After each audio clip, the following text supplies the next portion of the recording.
Deuteronomy chapter 33, 26 and 27.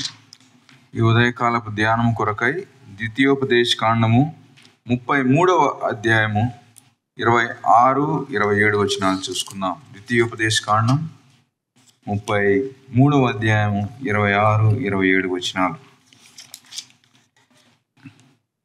యెషూరును దేవుని పోలిన వాడెవడునూ లేడు. ఆయన నీకు సహాయము చేయుటకు ఆకాశవాహనుడై వచ్చును, మహోన్నతుడై మేఘవాహనుడగును. శాశ్వతుడైన దేవుడు నీకు నివాస స్థలము, నిత్యముగా నుండు బాహువులు నీ క్రింద నుండును.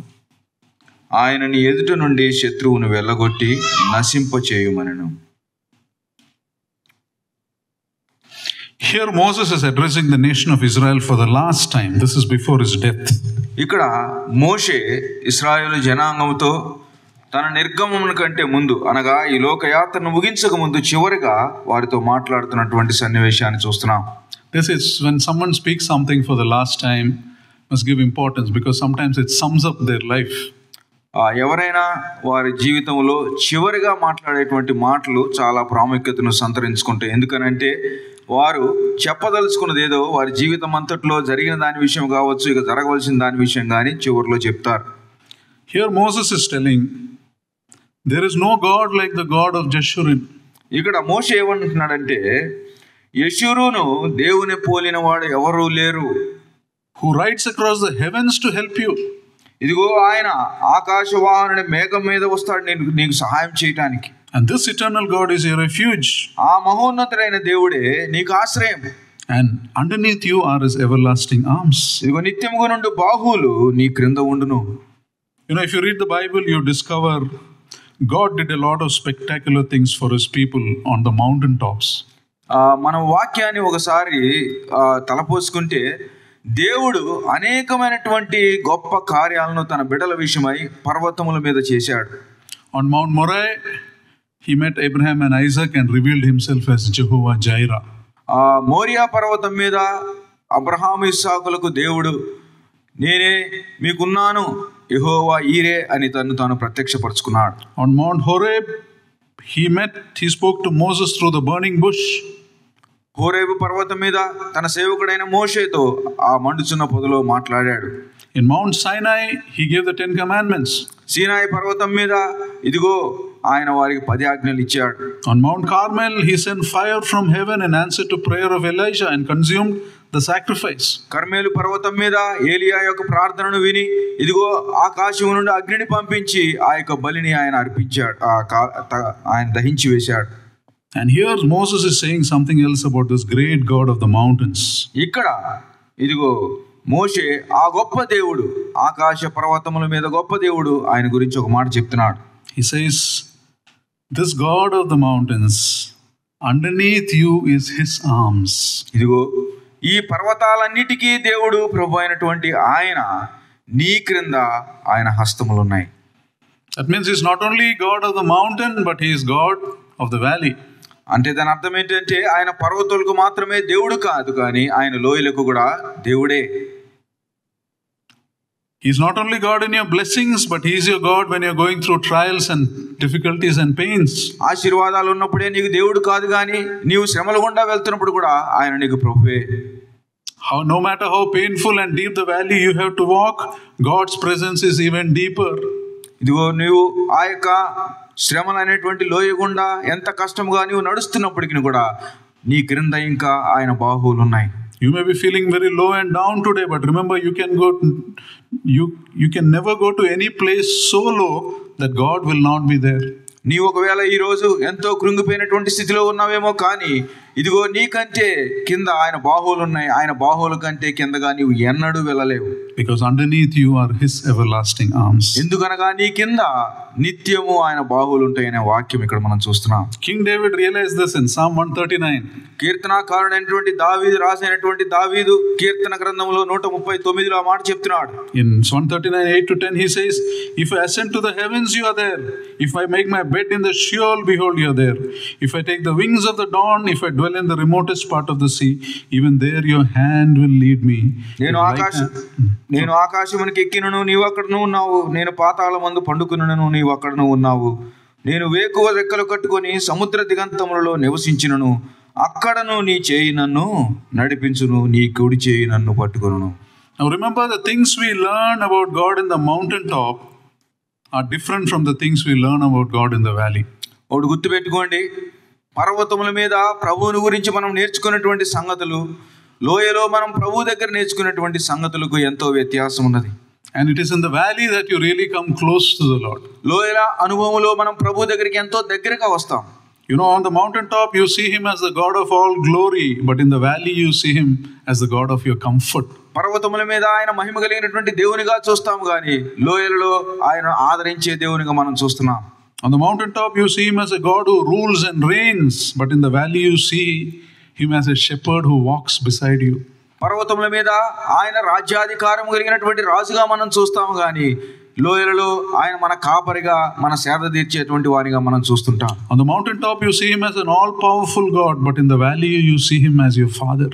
పర్వతముల మీద ఆయన శక్తి కలిగినటువంటి దేవునిగా మనం చూస్తాం, లోయలలో ఆయన మన తండ్రిగా మనం గమనించగలం. One lady was going through a very severe sickness. ఒక స్త్రీ ఎంతో భయంకరమైనటువంటి అనారోగ్యమైన స్థితి గుండా వెళ్తుంది. And that was her body was deteriorating more and more with each ఆమె శరీరము దినదినము కృషించిపోతా వస్తుంది. Young lady. ఆమె యవనస్తురాలు. She remembers, she's a believer. She remembers her past and she says like this. ఆమె యొక్క విశ్వాసరాలు తన యొక్క గతించిన కాలాన్ని జ్ఞాపకం చేసుకుంటూ ఇలా చెప్పింది. She said, I used to have a great life. I used to go to vacations. I was a good cook. I used to paint. ఆమె ఏమనిందంటే, నేను ఎంతో గొప్ప జీవితం జీవించాను. ఇదిగో నేను నా యొక్క కాలక్షేపం కొరకు ఎన్నో మంచి ప్రదేశాలకు వెళ్ళాను. నేను మంచిగా వంటలు వండేటువంటి దాన్ని, నాకు ఎంతో మంచి గొప్ప సమయం ఉన్నదని చెప్పింది. I was able to do whatever I want. నేను చేయాల్సింది అనుకుంటా చేయగలిగాను. But today, because of the sickness, everything has changed. కానీ ఈ రోజు అనారోగ్య పరిస్థితిని బట్టి సమస్తము మార్చబడింది. Today, where I once used to walk, I am using a wheelchair. ఇదిగో నేను ఎక్కడైతే ఒకప్పుడు నా కాళ్ళతో నడిచానో, ఈ రోజు నేను చక్రముల బండి మీద వెళ్ళవలసి వస్తుంది. And the drawings I painted, I can only look at them today. ఇదిగో నేను వేసినటువంటి ఆ యొక్క బొమ్మలు నేను కనీసం చూడటానికి కూడా నా కనులు లేవు. I can only look at them. ఈ రోజు నేను కేవలం చూడగలను. Once I used to assist people, but today I need assistance. నేను ఇతరులకు ఒకప్పుడు సహాయం చేసేటువంటి వాడిని, కానీ నేను ఈ రోజు సహాయమును కోరుకుంటున్నాను. Today I can't even make my own coffee. నేను ఈ రోజు నా సొంత కాఫీనే నేను చేసుకోలేను. My world has become smaller, she says. నా ప్రపంచం ఈ రోజు ఎంతో చిన్నగా అయిపోయింది. And I'm dealing with a pain that is keeping on increasing. నాలో వస్తున్నటువంటి నొప్పి దినదినం అది పెద్దదవుతా ఉంది. And then she says, while this may sound depressing, this has made me more joyful, she says. అయితే ఆమె ఏమనిందంటే, ఇదిగో నేను చెప్పిందంతా ఒకవేళ మిమ్మల్ని కృంగతీస్తుందేమో, కానీ ఇవన్నీ కూడా నన్ను ఇంకా బలవంతురాలుగా చేసినాయి. I've learned to stop looking at my circumstances and I'm started rejoicing in the God who is drawing me close to him through the circumstances. పరిస్థితుల గుండా చూస్తూ నన్ను నేను కృంగిపోయేదానికంటే ఆ పరిస్థితుల్లో నుంచి నన్ను నడిపించుకొని వెళ్తున్నటువంటి ఆ దేవునికి నేను ఎంతో దగ్గరగా అయ్యాను. Then she says, there was a verse in the Bible which I never used to understand. ఆమె ఏమనిందంటే, ఒక బైబిల్లో ఒక వచనం ఉంది, అది నాకు ఎన్నడూ అర్థం కాలేదు. 2 Corinthians 6:10. 2 కొరింథీయులకు రాసిన పత్రిక 2వ పత్రిక 6వ అధ్యాయం 10వ వచనం. It says, sorrowful yet rejoicing, poor yet making many rich, having nothing yet possessing everything. 10th verse. 10th verse. 2 Corinthians 6:10.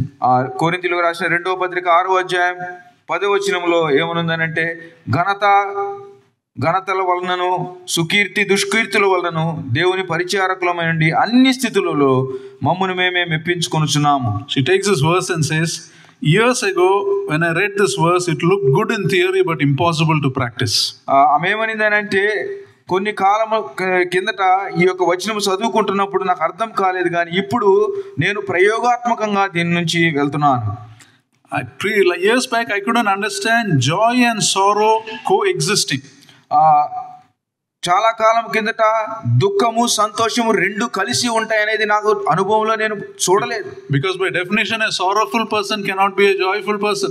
ఎందుకనంటే ఇదిగో లోకములో దుఃఖించేటువంటి వారు సంతోషం కలిగి ఉండలేరు. Both cannot be together. If one is present, the other has to be absent. ఎందుకనంటే ఒకటి ఉంటే మరి ఒకటి ఉండదు. I could not see how I could find joy without my healing. నేను ఇదిగో నా జీవితంలో స్వస్థత లేకుండా నేను సంతోషాన్ని ఎలా పొందుకోగలనో నాకు అర్థం కాలేదు. And the doctor said, your disease is only going to get worse. ఆ డాక్టర్ గారు ఇదిగో నీకున్నటువంటి వ్యాధి మరి భయంకరంగా అవుతుందని కూడా చెప్పాడు. And they told, reduce your activity to a bare minimum.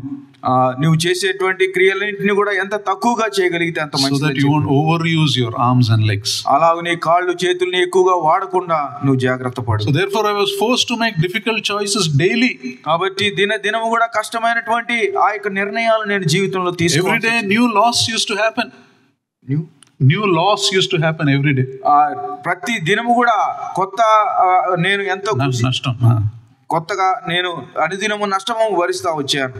You know, but today I have been taught by God to walk in this valley of shadow of death. కానీ ఈ రోజు ఈ యొక్క మరణపు ఛాయ కలిగినటువంటి లోయలో ఎలా నడవాలో దేవుడు నాకు నేర్పిస్తున్నాడు. Today I understand what it means to be sorrowful yet rejoicing. ఈ రోజు నేను దుఃఖములో ఉంటూ ఎలా సంతోషించగలను అది నేను గ్రహిస్తున్నాను. Because I've tasted that in all my trials God has never failed me. ఎందుకనగా నా శ్రమలన్నిటిలో కూడా దేవుడు నాతో ఉండి నన్ను నడిపిస్తూ వచ్చాడు. ఎన్నడూ కూడా ఆయన నన్ను విడిచిపెట్టలేదు. He has never left my side. He has not let me go. ఆయన నా ప్రక్క నుంచి వెళ్ళిపోలేదు. ఆయన నన్ను ఎప్పుడు వెళ్ళనివ్వలేదు. And Bible has become so precious to me. Now it's no longer the promises I'm memorizing. I'm actually, these promises are sustaining me. వాగ్దానాలు దేవుడి యొక్క గ్రంథములో ఉన్నటువంటి వాగ్దానాలను మాత్రమే నేను చదవట్లేదు, కానీ వాటిని అనుభవపూర్వకముగా నేను అనుభవిస్తున్నాను. And because I have to depend even on the smallest tasks, I have to depend on God. I am finding myself coming more and more close to God. ప్రతి చిన్న కార్యానికి కూడా దేవుని మీద ఆధారపడాల్సినటువంటి అవసరం వస్తుంది. దాని ద్వారా నేను ఇంకా ఆయనకి ఎక్కువగా దగ్గరికి అవుతున్నాను. He is not your God when only everything is going well with you. నీ జీవితంలో అన్ని మంచిగా అవుతున్నప్పుడు ఆయన దేవుడు కాదండి. He is still your God when you are going through the deepest pain and grief. ఇదిగో నీవు అనుకోనటువంటి ఆ యొక్క కృంగిపోయినటువంటి శ్రమల్లో వెళ్తున్న ఆ తరుణాల్లో కూడా ఆయన నీ దేవుడే. You see, when you may be going through a tough time today, but remember, God is not going to leave you. He is not going to fail you. గుర్తుపెట్టుకోండి, ఒకవేళ నీవు ఎంతో శ్రమ కలిగినటువంటి పరిస్థితులు గుండా ఈ దినం వెళ్తున్నట్లయితే దేవుడు నిన్ను విడిచిపెట్టట్లేదు. Let us turn to 1 Corinthians 1 Kings 20:28. 1 Kings. రాజులు మొదటి గ్రంథం 20వ అధ్యాయం 28వ వచనం చూద్దాం. రాజుల గ్రంథం మొదటి రాజులు 20:28. 20వ అధ్యాయం 28వ వచనం. The Lord says, because the Armenians think the Lord is the God of the hills and not the God of the valleys, I will deliver this vast army into your hands and you will know that I am the Lord. అప్పుడు దైవజనుడైన ఒకడు వచ్చి ఇశ్రాయేలు రాజుతో ఇట్లనను, యెహోవా సెలవిచ్చినదేమనగా, సిరియనులు యెహోవా కొండలకు దేవుడే గాని లోయలకు దేవుడు కాడని అనుకుందురు.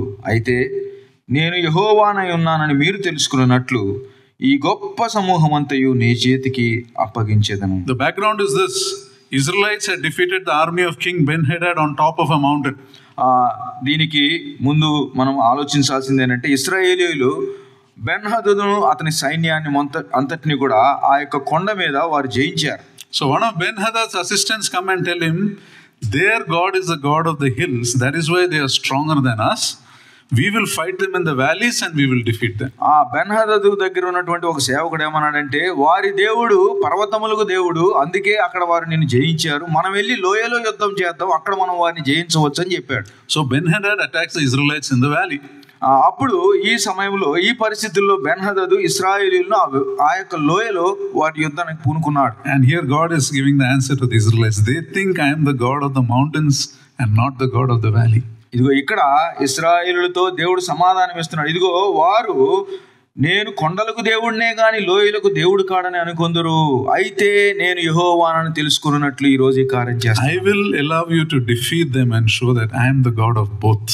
ఈ రోజు నేను మీరు వారిని జయించి నేను లోయలకు కూడా దేవుడునని నిరూపించుకుంటాను. Now this Armenian army is a picture of how Satan tries to attack us. ఇదిగో ఈ యొక్క సమూహము వీరి యొక్క విరోధులు సాతానుడు ఎలాగైతే మనల్ని జయించాలనుకుంటాడో దానికి నమూనాగా అనుకున్నాడు. You see, when God enables you to defeat Satan in one way, he is not going to give up. He is going to find another way to attack you. సాతానుడు ఎప్పుడన్నా మనం ఒకవేళ ఏ పరిస్థితుల్లోనూ వాడిని జయిస్తే వాడు మనల్ని ఓడగొట్టాలని ఈ మార్గం కాకపోతే మరొక మార్గం ఎన్నుకొని వస్తాడు మన మీదకి. But here God is telling, remember, whichever way the enemy attacks, I am sovereign over all. కానీ దేవుడు ఏం చెప్తున్నాడంటే నీ అపవాది ఏ మార్గమున వచ్చి నిన్ను ఓడించాలనుకున్నా అన్ని మార్గముల మీద నేను దేవుడినే. The God of the day is still God in the night. ఇదిగో దేవుడు ఆ పగటికి దేవుడైతే రాత్రికి కూడా ఆయనే దేవుడు. In other words, the reason why God allows Satan to attack us is because God wants to demonstrate to us that he is God in every stage of our life. మరి ఒక మాటలో చెప్పాలంటే దేవుడు అపవాదిని ఎందుకు మన మీదకి దండెత్తి రావడానికి అనుమతిస్తాడంటే దేవుడు తన అన్ని పరిస్థితుల్లో అన్ని కాలాల్లో అన్నిటి మీద కూడా సార్వభౌముడు ఉన్నాడని చెప్పడానికే దేవుడు వారికి అనుమతిస్తాడు. So that you will learn to depend on him and be victorious. అలాగూ మనం ఆయన మీద ఆనుకొని మనము జయశీలులు అవ్వచ్చు. That is why the Bible is literally filled with promises that teaches us that God is in control always, everywhere. అందుకనే దైవ గ్రంథములో అనేకమైనటువంటి వాగ్దానములు దేవుడు సమస్తమును తన ఆధిపత్యము కింద ఉంచుకున్నాడనే సంగతిని మనకు తెలుపుతున్నాయి. Why does Romans 8 says we know God works for the good of all who love him? రోమీయులకు రాసిన పత్రిక 8వ అధ్యాయంలో ఎందుకని ఆయన చెప్పాడు తన్ను ప్రేమించు వారికి అన్ని సమస్తమును సమకూడి మేలు కొరటుకే జరుగుతున్నాయని. To show that God is in control in every situation of your life. ఎందుకనగా నీ జీవితంలో వస్తున్న ప్రతి పరిస్థితి మీద ఆయన ప్రభువై ఉన్నాడు. And we need to remember this always, especially when we go through tough times, when we feel discouraged and depressed. దీన్ని మనం ఎల్లప్పుడూ కూడా గుర్తుపెట్టుకోవాలి, ప్రత్యేకంగా మనం కష్టతరమైనటువంటి శ్రమల గుండా వెళ్తున్నప్పుడు. You see, because you must understand that Satan uses discouragement to close our eyes from God's provision. సాతానుడు అనేక సార్లు నీలో కృంగుదల పరిస్థితిని తీసుకొచ్చి మన కన్నులు గుడ్డిగా చేస్తాడు. There's an imaginary story. మనకి ఒక కథ గుర్తు వస్తుంది. Devil has put up his tools for sale. అపవాదంట తన పనిముట్లన్నిటిని కూడా అమ్మకానికి పెట్టాడంట. So on those tools there is a price for the tool, and what is the tool about is also description is given. ఆ యొక్క పనిముట్ల మీద ప్రతి పనిముట్టు మీద దాని యొక్క ఖరీదు ఉంది, వెల ఎంత ఉంది, అది దేనికి ఉపయోగించాలో కూడా చెప్పబడింది. One of the tools is hatred. ఒకటి ద్వేషం. Second is envy. రెండవది అసూయ. Third is jealousy. మూడవది అసూయ. అసూయ. Fourth is doubt. నాలుగవది అనుమానం. Fifth is pride. ఐదవది గర్వం. And so on. అలాగే ఎన్నో పనిముట్లు ఉన్నాయి అక్కడ. All those tools are kept here, and here there is another small tool, innocent looking tool here. ఆ పనిముట్లని ఒక పక్కన పెట్టాడు, ఇంకో చోట పక్కనే ఇంకోటి ఏమాత్రం కూడా కనపడటానికి చిన్నదిగా కనిపించి ఇంకో పనిముట్ని పెట్టాడు. Very highly priced. ఎంతో వెల ఉంది దానికి. So that person asked, what is the name of this tool? అతను అన్నాడు ఈ పనిముట్టుకి దీని పేరేంటని. He said that this tool is discouragement. ఈ యొక్క పనిముట్టు యొక్క పేరు ఏంటంటే నీ కృంగిపోవటం. Why is it so high priced? ఎందుకు దానికి ఎక్కువ వెల? Because this is most useful for me. ఎందుకంటే ఇది నా యొక్క జీవితంలో నేను ఎవరినన్నా చేయాలంటే ఇది చాలా ప్రయోజనమైంది. When I cannot get near to a person with these tools, I use that tool, and that always succeeds. ఈ పనిముట్లన్నిటి ద్వారా ఎవరన్నా నాకు దగ్గరికి రాలేకపోతే నేను ఆ పనిముట్టును వాడతా. ఎందుకంటే ఆ పనిముట్టు వాడితే తప్పకుండా వారు నా దగ్గరికి చేరుకుంటారు. This tool I open and get inside a person's heart. ఈ యొక్క పనిముట్టు ద్వారా నేను ఒక వ్యక్తి హృదయంలోనికి నేను ప్రవేశిస్తా. Has the devil used this trap in your life? నీ జీవితంలో అపవాది దీన్ని ఎప్పుడైనా ఉపయోగించాడా? Has he used this tool of discouragement in your life? నీ జీవితంలో ఇలాగ నిరాశ అనేటువంటి ఈ యొక్క పనిముట్టును అపవాది ఉపయోగిస్తున్నాడా?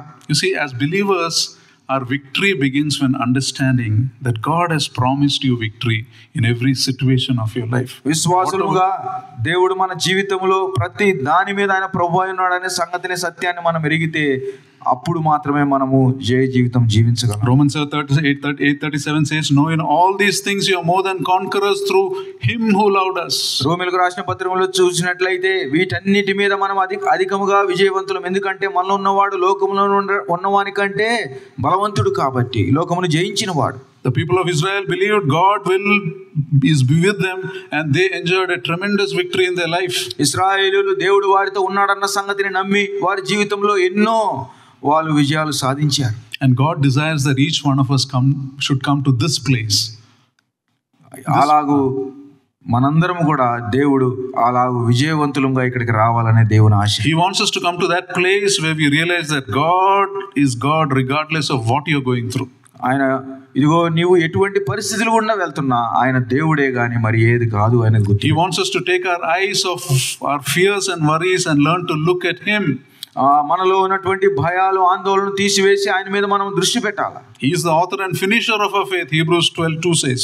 హెబ్రీయులకు రాసిన పత్రికలో చెప్పబడినట్లు ఆయన మన యొక్క విశ్వాసమునకు కర్తయు దాన్ని కొనసాగించువాడు అనేటువంటి సంగతిని మనం మర్చిపోకూడదు. You see, a problem is many times instead of trusting God, we keep overthinking and we keep thinking and overthinking about a problem. అనేక సార్లు మనకి ఏదైనా సమస్య వచ్చినప్పుడు ప్రభు మీద దృష్టి పెట్టకుండా మనం ఆ సమస్యను గురించి ఎక్కువగా ఆలోచిస్తూ కృంగిపోతాం. And we begin imagining about problems that are not even there. కొన్నిసార్లు అసలు సమస్యలు లేని వాటి గురించి కూడా ఎక్కువ ఆలోచిస్తుంటాం. And we need to get out of this foolish thought process and learn to trust Him. ఇగో ఈ బుద్ధిహీనమైనటువంటి ఈ చర్య నుంచి మనం బయటకు వచ్చి దేవుని మీద విశ్వాసం ఉంచడం ఎంతో మంచిది. You know, when you talk of trusting God, remember 3 things. దేవుని యందు విశ్వాసం ఉంచటంగా 3 సంగతులు గమనానికి పెట్టుకోండి. First is life never gets easier, rarely gets easier. You can come out stronger in life. జీవితంలో అన్నీ కూడా తేలికగా అయిపోతాం అనుకునేది అది అసంభవం. కానీ జీవితంలో వస్తున్న కష్ట మార్గాల ద్వారా మనం ఎంతో ధైర్యముగా, ఎంతో శక్తివంతులుగా బయటికి రాగలం. You see, you may think if this problem of mine is solved, I'll be good. No, life never gets easier. It gets tougher and tougher as you grow older. ఇదిగో ఈ సమస్య అయిపోతే నాకు బాగుంటది, నేను బయటకు వస్తానని అనుకుంటాం. కానీ అలా ఉండదండి. ఒక సమస్య అయినాక మరొక సమస్య జీవితంలో వస్తానే ఉంటాయి. But you can get stronger. కానీ నీవు శక్తిమంతుడు అవ్వగలవు when you depend on the Lord. ఎప్పుడైతే నీవు దేవుని మీద ఆనుకుంటావో నీవు శక్తిమంతుడు అవుతావు. They that wait upon the Lord shall renew their strength, the Bible says. ఇదిగో దేవుని మీద ఆనుకుని వారు నూతన బలము పొందుతారనే మాట మనం దేవుని వాక్యంలో చూస్తున్నాం. They can walk and not be weary. They can run and not be weary, and walk and not faint. వారు పరిగెత్తురుగానే సొమ్మసిల్లరు అనేటువంటి మాటను దేవుని వాక్యంలో మనం చూస్తున్నాం. Life does not get easy, but you can get stronger. That's the first thing. మొట్టమొదటిగా మనం గుర్తుపెట్టుకోవాల్సింది జీవితం అనేది అంత సులభమైనది కాదు, కానీ మనమైతే శక్తివంతులుగా అవ్వగలం. The second aspect is life is not about what happens to you. It is more about how you react to it. రెండవదిగా జీవితంలో నీకేమి జరిగిందో అది ప్రాముఖ్యం కాదు, కానీ జరిగిన దానికి నీవు ఎలా ప్రతిస్పందిస్తావో అది ప్రాముఖ్యం. One person said like this: life is 10% of what happens to you and 90% of how you react. ఒక ఆయన ఇలా చెప్పాడు, జీవితంలో 10% మాత్రమే నీకేం జరుగుతుందో ఉంటుంది, 90% నీవు దానికి ఎలా ప్రతిస్పందిస్తావో ఉంటుంది. For example, when injustice happens, not to get upset is a choice you make. ఉదాహరణకు నీకు ఎప్పుడైనా అన్యాయం జరిగితే దాని విషయమై నీవు వెంటనే కృంగిపోవాల్సిన అవసరం ఉందా లేదా అనేది నువ్వు తీసుకునే నిర్ణయం. So when someone provokes you not to retaliate is a choice you make. ఎవరన్నా నిన్ను రెచ్చగొడితే వారికి తిరగబడి చేయాలా వద్దా అనేది నీ నిర్ణయం. అది when things are not going as planned or something upsets you, not to worry is a choice you make. మీరు అనుకున్న విధంగా కార్యాలు జరగకపోతే దాని విషయమై నువ్వు ఏ నిర్ణయం తీసుకుంటావు అది నీ చాయిస్. అది in other words, if we learn to react in the way God wants us to react, it is impossible for any problem to defeat you. మరొక మాటలో చెప్పాలంటే దేవుడు ఎలాగో ఆ పరిస్థితుల్లో నిన్ను ఉండాలనుకుంటున్నాడో నువ్వు గిన అలా ఉండటం నేర్చుకుంటే ఎవ్వరు కూడా నిన్ను ఓడించలేరు. How you react is important. How you respond is important. నీవు ఎలా ప్రతిస్పందిస్తున్నావో దానికి ఎలాగ నువ్వు తిరుగు సమాధానం చెప్తున్నావు అది చాలా ప్రాముఖ్యమైనది. The third thing is, మూడవదిగా, trusting God means that our identity must be in the Lord. దేవుని యందు విశ్వాసం ఉంచడం అంటే మన యొక్క గుర్తింపు ప్రభువునందు మాత్రమే ఉండాలి. That means you need to tell the world and Satan who you are. దాని అర్థం ఏంటంటే లోకానికి అపవాదికి నీవు ఏమై ఉన్నావో నిన్ను నీవు పరిచయం చేసుకోవాలి. You need to tell Satan, I am the child of a king. There is nothing you can do to me. సాతానుతో ఏం చెప్పాలంటే, సాతానా, నేను రాజులకు రాజు ప్రభువులకు ప్రభు అయినటువంటి ఆయన కుమారుణ్ణి, నీవు నన్ను ఏమీ చేయలేవు. Nothing in life, nothing in death.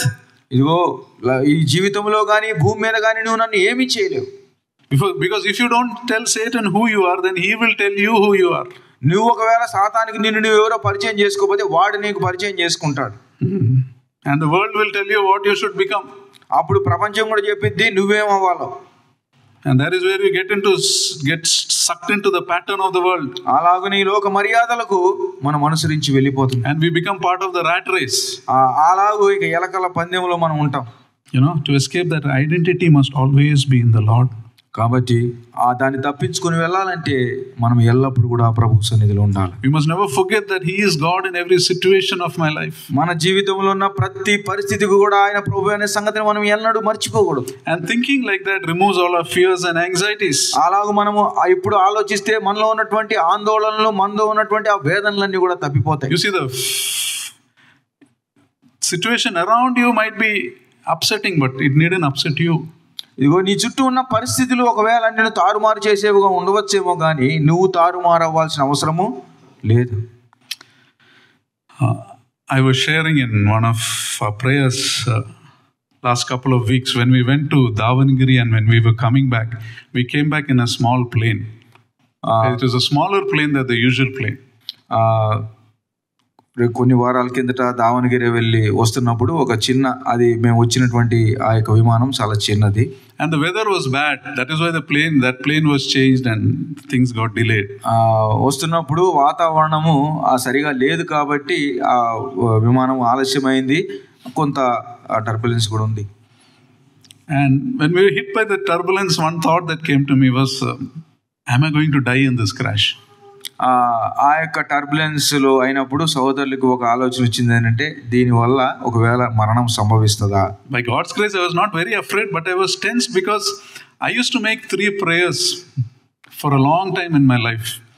అంటే ఆ మరణాన్ని గురించి భయం కాదు కానీ కొంత ఆందోళన వచ్చింది. ఎందుకంటే 3 ప్రార్థనలు సహోదరులు చేసేవారు ఎప్పుడన్నా.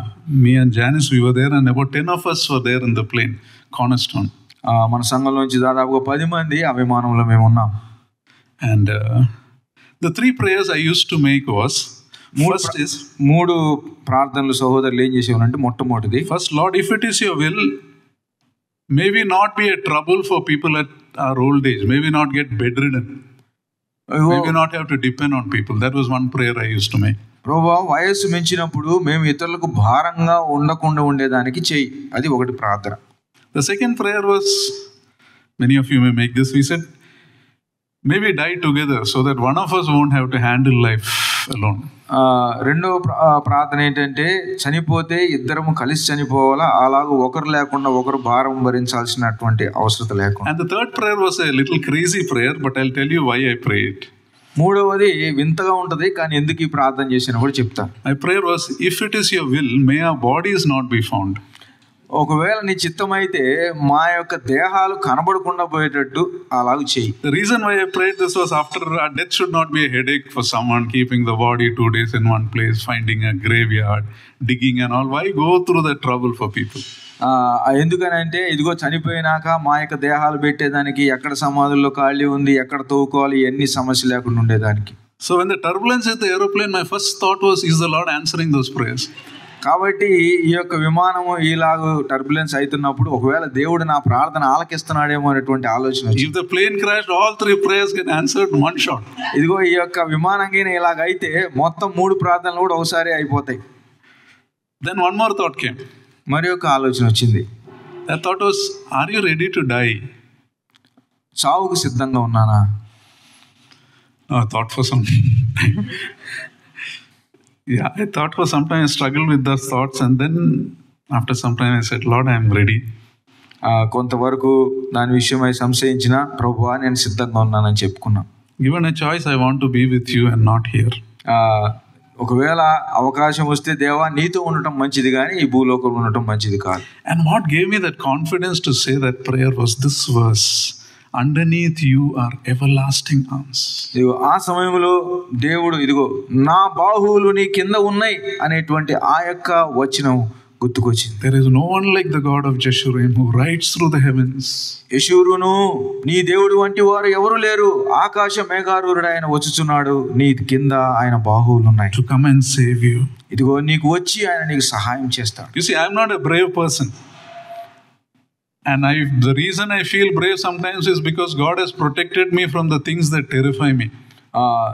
సాహసవంతులం ఏమీ కాదు. ఎందుకనంటే మేము అలా సాహసవంతులం ఎలా కనిపిస్తామంటే కొన్నిసార్లు మా బలహీనతలు ఎందుకు దేవుడు ఎలాగో మమ్మల్ని బలపరుస్తున్నాడు. He never allowed me to go through some things in life. That is why I feel confident. ఆ దేవుడు కొన్ని కష్ట పరిస్థితులు గుండా వెళ్ళనీయలేదు కాబట్టే కొన్నిసార్లు మేము ధైర్యవంతులుగా కనిపిస్తుంటాం. And I was thinking, There can be turbulence all around you, but it needn't be inside you. ఇదిగో చుట్టూ కూడా ఆ కలత ఉండొచ్చు, కానీ నీ హృదయంలో కలత ఉండాల్సిన అవసరము లేదు. Because when you realize God's arms are underneath you. ఎందుకనగా నీ దేవుని యొక్క బాహువులు నీ క్రింద ఉన్నాయి. You see, in the final analysis of life, remember this. Spiritual victory is not a matter of what I am facing in life. ఇదిగో గుర్తుపెట్టుకోండి, మీ జీవితంలో ఆత్మీయమైనటువంటి ఆ యొక్క గెలుపు అంటే నీవు జీవితంలో ఏమి ఎదుర్కొంటున్నావు అది కాదు. Genuine victory is the simple faith in the promises of God. దేవుని యొక్క వాగ్దానాల మీద నీవు పూర్తి విశ్వాసం ఉంచడమే అదే నిజమైనటువంటి విజయం. I can be victorious not because everything is perfect in my life. I am victorious because God is in control of my life. ఇదిగో నా జీవితంలో సమస్తమును అన్ని మంచిగా ఉన్నాయి కాబట్టి నేను విజయవంతుడిని కాదు, దేవుడు నమ్మదగిన వాడు కాబట్టి నేను విజయవంతుడిని. I am victorious because he says in him I am victorious. ఇదిగో నా యందు మీరు ఇదిగో జయశాలురు అన్నాడు కాబట్టి నేను విజయశాలుడుగా ఉన్నాను. I am victorious because regardless of any situation I can rest in the promise of God. జీవితంలో ఎటువంటి పరిస్థితులు వచ్చినప్పటికీ వాటన్నిటిలో కూడా దేవుని వాగ్దానాల మీద నేను విశ్వాసం ఉంచడానికి అందును బట్టి నేను విజయవంతుడిని. Someone asked a believer, is there anything God cannot do? ఒక విశ్వాసం ఒక ఆయన అడిగాడు, దేవుడు చేయలేనిదంటూ ఏదన్నా ఉన్నదా అని అడిగాడు. And the believer said, yes, there is one thing God cannot do. ఆ విశ్వాసం ఒక మాట చెప్పాడు, అవును ఒకటి ఉంది దేవుడు చేయలేనిది. God cannot fail his people who trust in him. తన యందు విశ్వాసం ఉంచినటువంటి వారిని దేవుడు ఎన్నడూ కూడా ఇదిగో అపజయానికి లోను చేయడు. Even if every demon in hell is against you, ఇదిగో నరకములో ఉన్నటువంటి ప్రతి ఒక్క ఇదిగో దయ్యము కూడా నీకు విరోధముగా ఉన్నప్పటికీ the God of heaven and earth will never fail his people who trust in him. ఆకాశమునకు భూమికి దేవుడైనటువంటి ఆయన మీద విశ్వాసం ఉంచిన వారిని ఎన్నడూ కూడా విడిచిపెట్టడు. So let us be encouraged.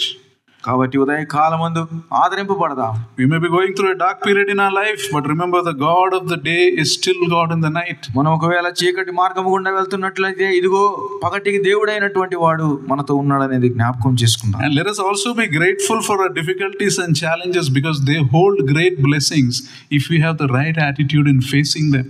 ఇదిగో మన జీవితాల్లో వస్తున్న సమస్యలకు శ్రమలకు కూడా వాటి విషయమై మనం సరి అయినటువంటి స్పందన ఇద్దాం. ఎందుకనంటే అవి ఉండటం బట్టి మనం కూడా సరి అయినటువంటి మార్గంలో వెళ్ళటానికి దేవుడు. And remember the three things we need to trust in the Lord. ప్రభువునందు విశ్వాసం ఉంచడానికి మనకు 3 అవసరమైనటువంటి ఉన్నాయి. Life does not get easier, but remember you can get stronger when you depend on the Lord. జీవితం అనేది అంత సులభమైనది కాదు, కానీ ప్రభువునందు మనం ఆనుకున్నట్లయితే మనం బలవంతులుగా బయటికి రాగలం. Second, life is not as much about what happens to you, but how you react to it is important. రెండవదిగా జీవితంలో నీకేం సంభవిస్తున్నది అనేది ముఖ్యం కాదు, కానీ వాటి విషయమై నువ్వు ఎలా ప్రతిస్పందిస్తున్నావు అనేది చాలా ప్రాముఖ్యం. Your reaction is a choice you make. నీవు చేసేటువంటి ఆ ప్రతి కార్యం అనేది నీవు ఎందుకు చేస్తున్నావు అది నీకు విడిచిపెట్టబడింది. If you learn to react in the right way, it is almost impossible for any problem to defeat us. నువ్వు సరైన విధముగా దానికి ప్రతిస్పందిస్తే ఎవరు కూడా నిన్ను నీ జీవితంలో ఓడించలేరు. Third thing, మూడవదిగా trusting God means that our identity must be in the Lord. మూడవదిగా దేవుని యందు విశ్వాసం ఉంచడం అంటే మన గుర్తింపు ప్రభువునందు ఉండాలి. Don't let Satan tell you who you are. సాతానుడు చెప్పకూడదు నీవెవరో. Don't let the world tell you who you are. లోకం చెప్పకూడదు నీవెవరో. They should not dictate to you. వారు నిన్ను ఏ మార్గాన్ని నడవాలో నీకు చెప్పకూడదు. You must tell them. నీవు చెప్పాలా, I am the child of the King. నేను దేవునికి ప్రభువుకు బిడ్డను. Never forget he is God in every circumstance of our life. నీ జీవితంలో ఎన్నడూ మర్చిపోవద్దు, ప్రతి పరిస్థితిలో కూడా ఆయన ప్రభువు ఆయన. When you're going through the valley, God is right there. ఇదిగో నీవు లోయ గుండా వెళ్తున్నప్పుడు ఆయన ఉంటున్నాడు.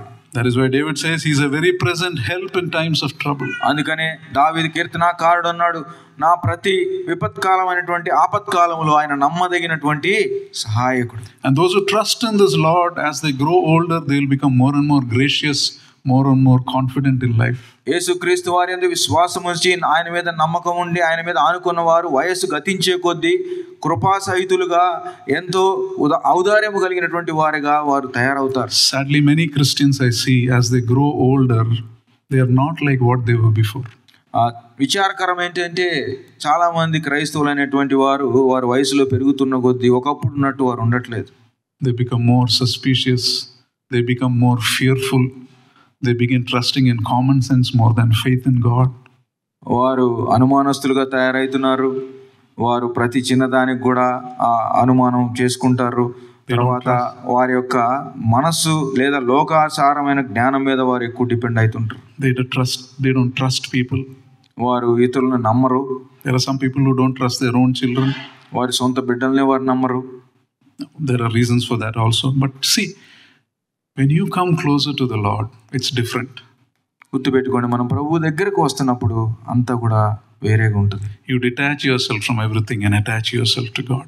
ప్రతి దాని నుంచి మనం వేరైపోయి ప్రభువుకు మనం దగ్గర అవుతాం. And this is the abundant life the Lord Jesus is calling us into. ఇదిగో ఈ ఉదయ కాలమందు ఇచ్చి గొప్ప జీవితంలోనికి దేవుడు మనల్ని ఆహ్వానిస్తున్నాడు. There is no God like this.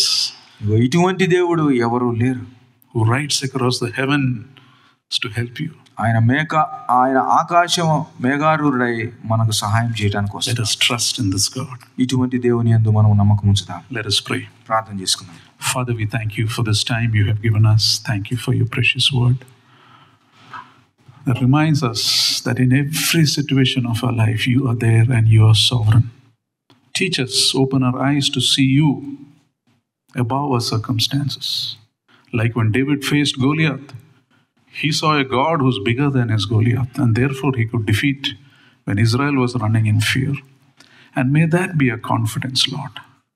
May we realize that in the most difficult situations of our life, when we trust in you, when we rely on you, we can be sorrowful, yet we can be rejoicing. We can go through pain, yet be joyful. Because we see a beauty that is far beyond this temporary world. We see an eternal gift, an eternal treasure that is far above anything this world can give us. And teach us to trust in you, teach us to walk in your ways. Teach us to live for your glory. Thank you and praise you, Master. In Lord Jesus' most precious name we pray. Amen. Now to him who is able to keep you from falling and to present you before his glorious presence without fault and with great joy, to the only God our Savior, be glory, majesty, power and authority through Jesus Christ our Lord before all ages, now and forevermore. Amen.